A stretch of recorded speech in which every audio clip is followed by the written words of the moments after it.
आज अपने घर सिराथू में मैं अपने बड़े भाई हम सब का नेतृत्व कर रहे उत्तर प्रदेश के भावी सीएम युवा यशस्वी सम्माननीय अखिलेश यादव जी का तहे दिल से आभार करती हूं, स्वागत करती हूं।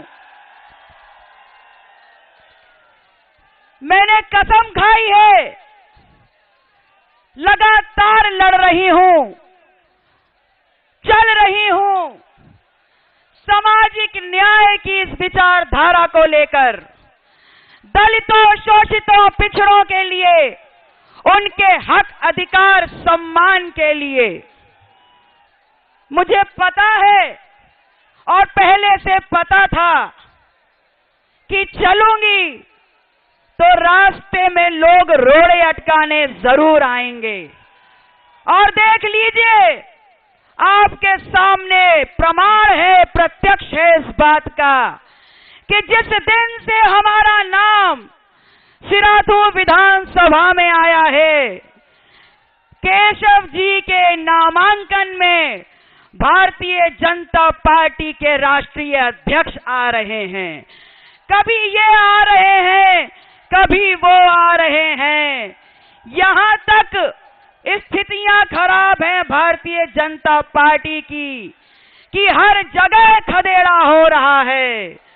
और अपने बीच में वो धोखेबाज, वो घोटालेबाज मध्य प्रदेश से मंत्रियों को बुला के बैठाया है, जो सिराथू की जनता के बीच में खुले हाथों से पैसे बांटने का काम कर रहे हैं।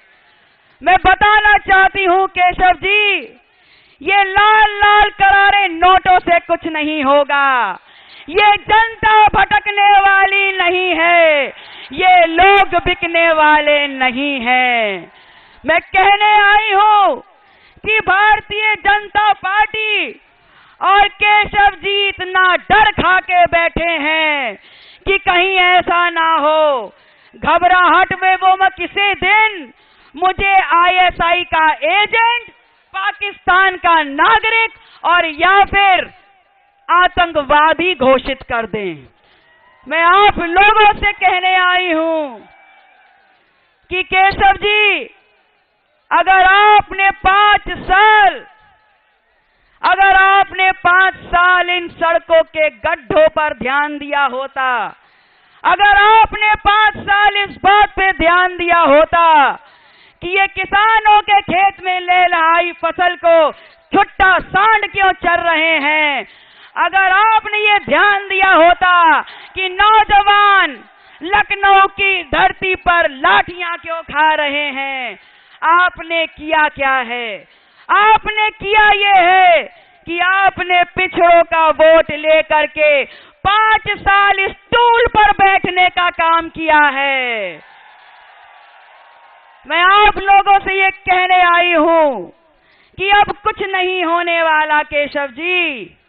अब तो आपने जो सिराथू की जनता के साथ किया है, उस अपराध के लिए, उस शोषण के लिए ये जनता आपको दंड देने के लिए आगे निकल पड़ी है। ये जनता इस बार आपको सबक सिखा देगी। इन लोगों ने लोकतांत्रिक व्यवस्था, ये चुनाव का मजाक बना के रख दिया है।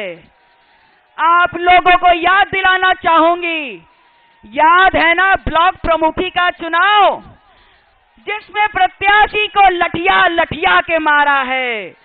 याद है ना जिला पंचायती का चुनाव, जिसमें प्रत्याशियों को घर से उठवाने का काम कर दिया है।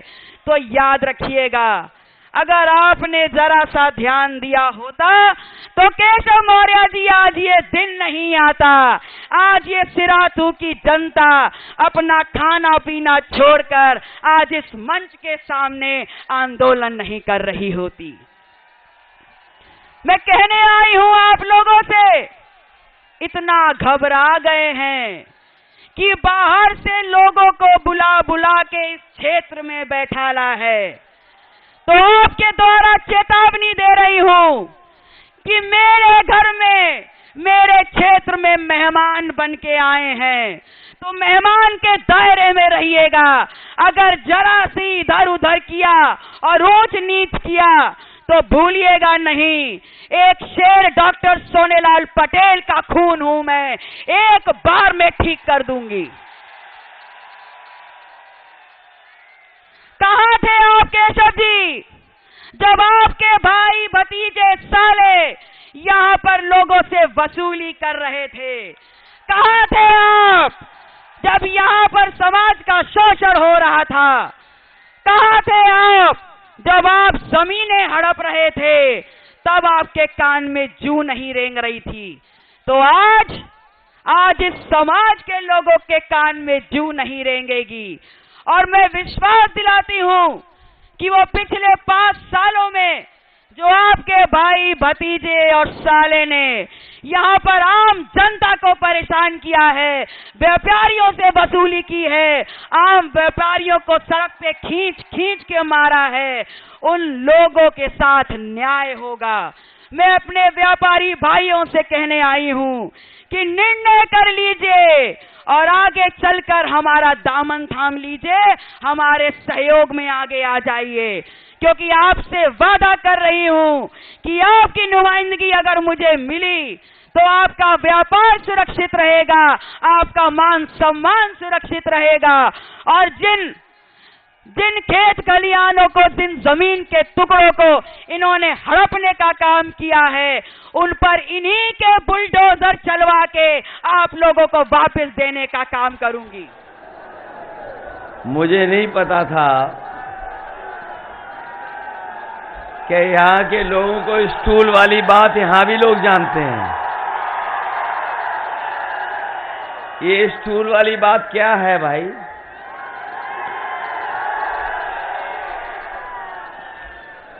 सुना है कि सिराथू में एक गाना बहुत चल रहा है,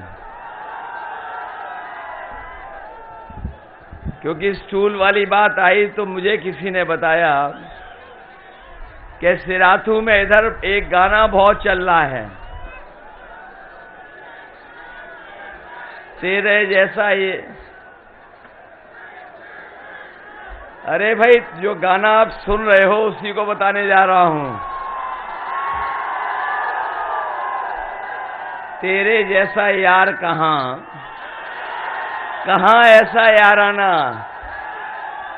और याद रखेगा सिराथू स्टूल पर बैठाना। सुना है कि स्टूल वाली बातें यहां तक पहुंच गई हैं। मैं इस मौके पर सबसे पहले समाजवादी पार्टी और गठबंधन की प्रत्याशी पल्लवी पटेल जी के सहयोग और समर्थन में आपसे निवेदन और अपील करने आया हूं। मैं आप सबका बहुत बहुत स्वागत करना भी चाहता हूं। मैं देख रहा हूं जहां मैदान मुझे जहां तक दिखाई दे रहा है, पीछे तक पूरा जन सैलाब उमड़ करके आया है। अगर हम बाईं तरफ देखें, मंच छोटा है जिसमें जिम्मेदार नेता कार्यकर्ता हमें दिखाई दे रहे हैं। उसके साथ साथ मंच के पीछे और हमारे मंच के दाईं तरफ और पीछे आखिरी तक हमें लोग दिखाई दे रहे हैं। ये जन सैलाब बता रहा है कि इस बार पल्लवी पटेल जी ऐतिहासिक वोटों से जीत करके जा रही हैं। ये बात तो सिराथू वाले जानते ही हैं और मन बना लिया है। आप लोगों ने राय बना ली कि नहीं बना ली? इसका मतलब ये है कि लखनऊ की जो घबराहट है वो ठीक घबराहट है। इसीलिए यहां के नेता काम नहीं आ रहे हैं, बाहर के नेता बुलाए जा रहे हैं। और देख लेना आज का जन समर्थन जो जुटा है, इसके बाद वो रंग बदल करके, कपड़े बदल करके चुपचाप यहां से निकल जाएंगे। मुझे खुशी है इस बात की कि लगातार समर्थन गठबंधन के पक्ष में है और इस बार ऐसा पहली बार चुनाव देखने को मिल रहा है कि हर चरण में जनता मुकाबला कर रही है। अगर पहले चरण की जनता ने गठबंधन को जिताया तो दूसरे चरण की जनता भी मुकाबले में और आगे आ गई। पहले और दूसरे चरण का आपको पता होगा कि गठबंधन ने शतक लगा लिया है और ये जब तीसरे चौथे का वोट पड़ेगा तो दूसरा शतक लग जाएगा और जब तक पांचवा, छठा, सातवां वोट डालेगा तो आप देख लेना भारतीय जनता पार्टी के बूथ पर भूत नाचते नजर आएंगे। इधर आपने इनके नेताओं के भाषण सुने होंगे। बीजेपी के नेता लगातार भाषण दे रहे हैं और जनता में जाकर के न जाने क्या क्या सपने दिखा रहे हैं। इनके अगर छोटे नेता का भाषण सुनोगे तो वो छोटा झूठ बोल रहे हैं और जो बड़े नेता हैं वो बड़ा झूठ बोल रहे हैं और जो सबसे बड़े नेता हैं वो सबसे बड़ा सफेद झूठ बोल रहे हैं। बताओ ये झूठ बोलते हैं कि नहीं बोलते हैं? याद है इन्होंने कहा था कि किसानों की आय दोगुनी हो जाएगी। हमारे किसान भाइयों, हमारे किसान भाई के परिवार के बेटों, बताओ आपकी आय दोगुनी हो गई कि नहीं हो गई? और अगर आपने धान पैदा किया होगा, जब धान तैयार हो गया और जब आप बेचने के लिए गए होंगे तो बताओ धान में लूट हो गई कि नहीं हो गई? कहीं खरीद केंद्र बने थे जहां पर धान खरीदा गया हो? हमारे किसानों का धान नहीं खरीदा गया। अभी जो खाद लेने गए थे, बताओ स्टूल वाले जो मुख्यमंत्री हैं, खाद कितनों को मिल गई? न डीएपी दिला पाए और जो कहते थे कि हवाई चप्पल पहनने वाला हवाई जहाज में चलेगा, डीजल की कीमत कहां पहुंच गई? पेट्रोल 100 से पार हो गया कि नहीं हो गया? 100 पार हो गया। और देख लेना अगर कहीं ने मौका मिल गया तो आपका पेट्रोल 200 रुपए लीटर बिकेगा। महंगाई बढ़ा दी कि नहीं बढ़ा दी? और जब खाद की बोरी लाए होगे तो उसमें 5 किलो की चोरी हो गई कि नहीं हो गई? एक बाबा मुख्यमंत्री हैं जो कह रहे हैं कि गर्मी निकाल देंगे। सुना होगा आपने, जब से पहले चरण का चुनाव हुआ है भारतीय जनता पार्टी के नेता ठंडे पड़ गए हैं और जैसे जैसे चुनाव आगे बढ़ा है दूसरे और तीसरे चरण में इनके नेता कार्यकर्ता सुन्न हो गए हैं और जब यहां के सिराथू के लोग वोट डालेंगे, बुंदेलखंड के लोग वोट डालेंगे, यही लोग शून्य रह जाएंगे, शून्य।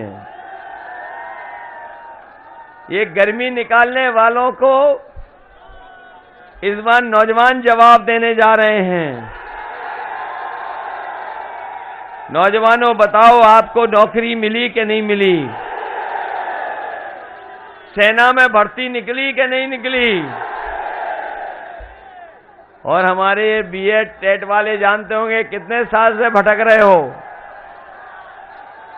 शिक्षा मित्र भी दिखाई दे रहे हैं, 69,000 वाले भी हमें दिखाई दे रहे हैं। समय समय पर लाठी खाए, संघर्ष किया, जेल गए, लेकिन बताओ 5 साल आपकी मदद हुई क्या नहीं मदद हुई?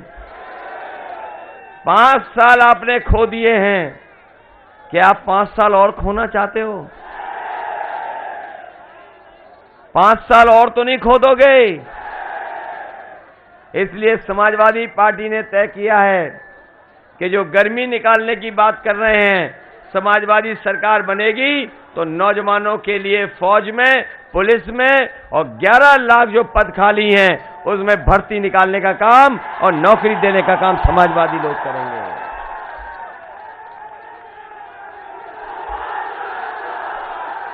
क्योंकि हम परिवार वाले लोग हैं। हम लोग दुख तकलीफ जानते हैं कि परिवार का अगर एक बेटा खाली बैठा है तो उस परिवार पे क्या क्या गुजरता होगा। परिवार में अगर महंगाई हो जाती है तो हम जानते हैं परिवार की गृहस्थी नहीं चल पाती है। और जिस समय लॉकडाउन लगा था, ये सड़क पर आपने देखा होगा मजदूर भाई चलते चलते अपने घर पहुंचे थे। लॉकडाउन के समय पर हमारे मजदूर भाई जो गुजरात से, महाराष्ट्र से, दूसरे प्रदेशों में काम कर रहे थे, पैदल पैदल अपने घर पहुंचे थे। अपने घर परिवार को संग लेकर के, छोटे छोटे बच्चों को लेकर के, और जो बच्चे पैदल नहीं चल पा रहे थे उन्हें गोदी में लेकर के पहुंचे थे। आपको याद है कि नहीं याद है? यही सरकार थी।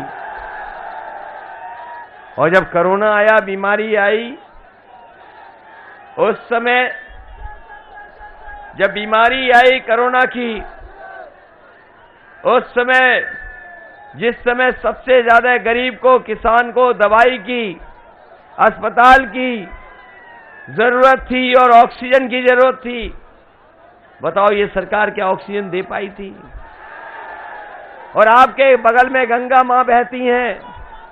इलाहाबाद के लोगों ने देखा होगा कि किस तरीके से न केवल इलाहाबाद में लाशें बह रही थीं, बनारस में, गाजीपुर में, और यूपी की लाशें बहकर करके जाकर के बिहार में, बक्सर में मिली थी जाकर के।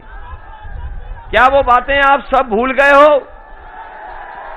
ये बातें मैं इसलिए कह रहा हूं कि जिस समय सबसे ज्यादा गरीब को जरूरत थी सरकार की, उस समय अगर किसी ने अनाज छोड़ने का काम किया था तो भारतीय जनता पार्टी की सरकार ने गरीब जनता को अनाज छोड़ दिया था। इसलिए हम आपसे कहना चाहते हैं कि ये 22 का चुनाव कोई छोटा चुनाव नहीं है। ये चुनाव उत्तर प्रदेश के भाग्य को बनाने का चुनाव है। जो लोग बातों को समझते होंगे, जिन्होंने पिछले कार्यकाल भारतीय जनता पार्टी का देखा है, वो जानते होंगे कि ये लोकतंत्र और संविधान बचाने का भी चुनाव है। ये बात तो जानते होगे कि नहीं जानते हो? इसलिए मैं आपसे कहना चाहता हूं, लोकतंत्र बचाओगे कि नहीं बचाओगे? संविधान बचाओगे कि नहीं बचाओगे? और यहां के जो प्रत्याशी हैं, जो बीजेपी के नेता हैं, जो स्टूल वाले मंत्री हैं, बताओ स्टूल वाले मंत्री ने धोखा दिया है कि नहीं दिया है सराथू की जनता को? मैंने सुना है कि बहुत सड़कें बनाई यहां पर, कोई चौड़ी सड़क नहीं बनाई।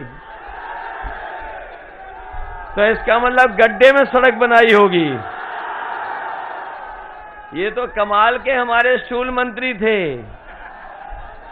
जिन्होंने सड़कें बनाई और पीछे पीछे सड़क उखड़ती चली गई। और याद होगा आपको, वो समय भूल गए कि एक सड़क का उद्घाटन करने कोई पहुंचा, सड़क बनके तैयार हो गई थी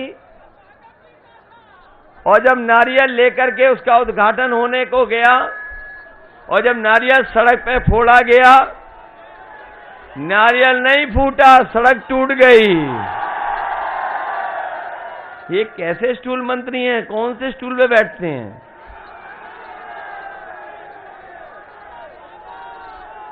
और जो बाबा मुख्यमंत्री थे, उनका व्यवहार देखा आपने? नहीं देखा? मैंने सुना है कि स्टूल वाले मंत्री एक बार ये भूल गए कि वो स्टूल वाले मंत्री हैं। वो जाकर के मुख्यमंत्री के कार्यालय में बैठ गए जाकर के, क्योंकि मुख्यमंत्री वहां नहीं थे, इसलिए स्टूल वाले मंत्री ने अपनी तख्ती भी लगा ली और वहां पर मीटिंग भी कर ली। मीटिंग में डीजीपी और मुख्य सचिव भी बुला लिए। लेकिन जैसे ही बाबा मुख्यमंत्री को पता लगा कि कोई उनके कार्यालय में बैठ गया था आकर के, हमारे लखनऊ के पत्रकार साथी जानते होंगे, वो कुर्सी भी फेंक दी, वो जो तख्ती लगी थी तख्ती भी फेंक दी। याद है कि नहीं याद है? सुना है कि बहुत अन्याय और उत्पीड़न हुआ है यहां पर। सुना है कि सरकार का घमंड और सरकार के अहंकार में बहुतों के साथ अन्याय हुआ है। अगर जनता ने किसी को जिता दिया तो इन्होंने सरकार के माध्यम से उसका वोट छीन लिया। याद है जिला पंचायत का चुनाव, ब्लॉक मुखी का चुनाव, क्या जनता ने जिताया था भारतीय जनता पार्टी को? इन्होंने वोट की लूट की थी कि नहीं की थी? और पैसे से और पुलिस से धमकाया था कि नहीं धमकाया था? अब बाजी आपके हाथ में है। जिन्होंने वोट को लूटा, आपके ऊपर अन्याय उत्पीड़न किया और जिन्होंने जनता के समर्थन की धज्जियां उड़ा दी, उनको इस चुनाव में सबक सिखाओगे कि नहीं सिखाओगे?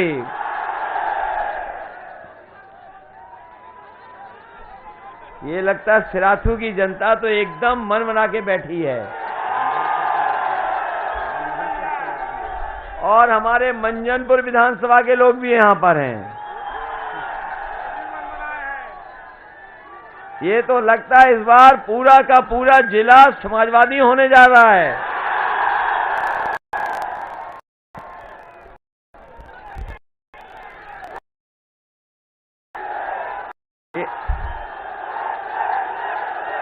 अभी तो वोट डालना भी समय है। ये जोश और उत्साह बचा के रखना, ये जोश और उत्साह बचा के रखना। कहने के तो वो सिराथू के बेटा बन रहे थे, जो स्टूल वाले मंत्री कहने को तो कह रहे थे कि वो यहाँ के बेटा हैं। बताओ बेटे ने क्या हमारी मदद नौजवानों की है? आपका भविष्य चौपट कर दिया कि नहीं कर दिया? आपके 5 साल बर्बाद कर दिए कि नहीं कर दिए? आपको डीजल पेट्रोल महंगा खरीदना पड़ रहा है कि नहीं खरीदना पड़ रहा? ना आपका ट्रैक्टर चल पा रहा है, ना मोटरसाइकिल चल पा रही है। सिलेंडर महंगा हो गया कि नहीं हो गया? पहले सिलेंडर सस्ता था।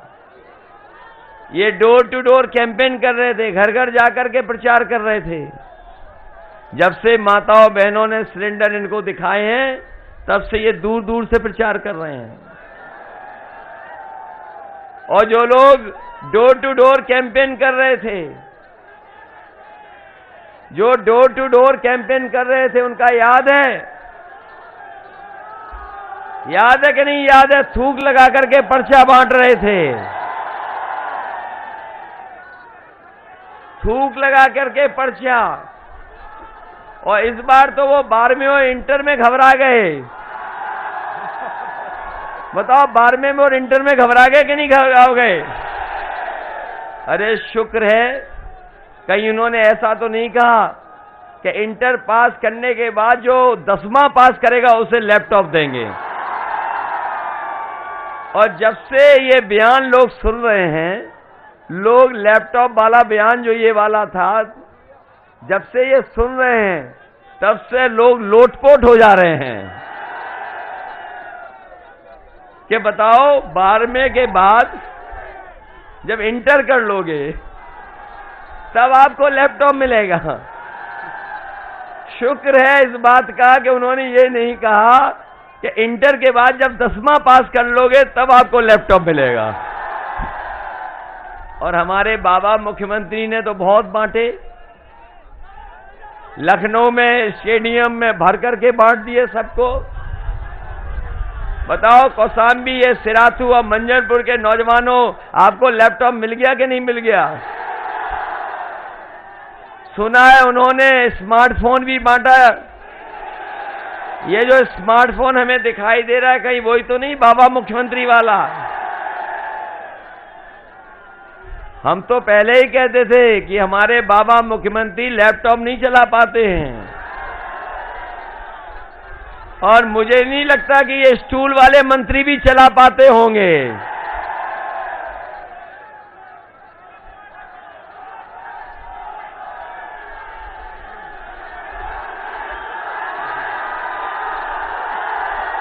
ये स्टूल वाले मंत्री भी नहीं चला पाते हैं। और हमारे लोगों ने वो तस्वीर तो देखी होगी अपने बाबा मुख्यमंत्री की कि जिसमें वो खुद पूरब देख रहे हैं, जनता पश्चिम देख रही है। तब हमें पता लगा है कि बाबा मुख्यमंत्री स्मार्टफोन भी नहीं चला पाते।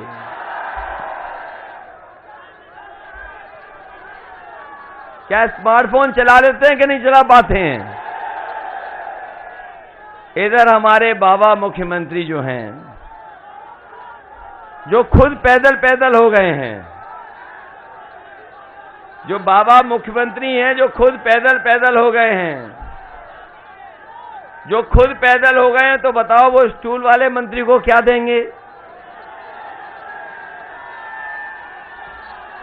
जो खुद पैदल हो गए हों वो स्टूल वाले मंत्री को क्या देंगे? और इधर मैंने सुना है कि जहां भी जा रहे हैं हमारे बाबा मुख्यमंत्री वो ये कह रहे हैं कि हम 12 बजे सो के उठते हैं। और जब से उन्होंने मुझे कहा है कि 12 बजे सो के उठता हूं, तब से हमने भी नजर रख ली है अपने बाबा मुख्यमंत्री के घर पर। और इधर जब मैं देखता हूं कई बार शाम को, तो वहां से धुआं उड़ता नजर आता है। और अभी कुछ दिन पहले मैंने देखा कि पुताई वाले कुछ जा रहे थे। मैंने पुताई वालों को रोका कि कहां जा रहे हो? तो उन्होंने बोला कि हम मुख्यमंत्री आवास में जा रहे हैं, वो जो काले धुएं के धब्बे लग रहे हैं उसको मिटाने। तो इसका मतलब बाबा मुख्यमंत्री जा रहे हैं कि नहीं जा रहे हैं? जो धुएं के धब्बे अभी मिटाने लगे तो इसका मतलब उनकी सरकार बनने वाली नहीं है। और कुछ लोगों को पता होगा कि 11 तारीख की उन्होंने टिकट बुक कर ली अपनी गोरखपुर वाली। इसलिए ये जो स्टूल वाले मंत्री हैं, यहाँ के जो बेटा बन रहे थे, उन्होंने धोखा दिया कि नहीं दिया? इसलिए समाजवादी पार्टी ने इस जिले की बहू को उतारा है आपके बीच में। बताओ बहू का सम्मान करोगे कि नहीं करोगे? और हम आपको भरोसा दिलाते हैं, जब हम सरकार में थे तो कहीं काम में भी हमने इस जिले को पीछे नहीं छोड़ा होगा। हमसे किसी ने सड़क नहीं मांगी मुख्यालय जोड़ने के लिए। मैंने चौधरी वाली सड़क से इसका मुख्यालय जोड़ने का काम किया। अगर उससे पहले किसी ने काम किया होगा इस जिले के विकास को आगे बढ़ाने का काम किया होगा, तो आपके दूसरे प्रत्याशी हैं जो इंद्रजीत सरोज जी हैं, इन्होंने इस जिले का विकास करने का काम किया होगा।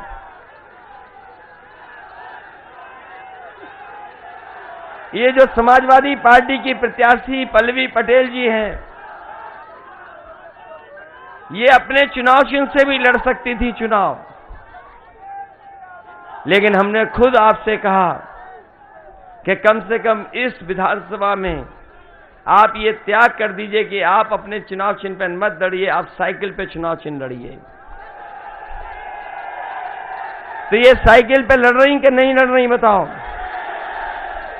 तो किसकी जिम्मेदारी है इनका सम्मान बढ़ाने की? ये अब हमारी और आपकी जिम्मेदारी है इनका सम्मान बढ़ाने का।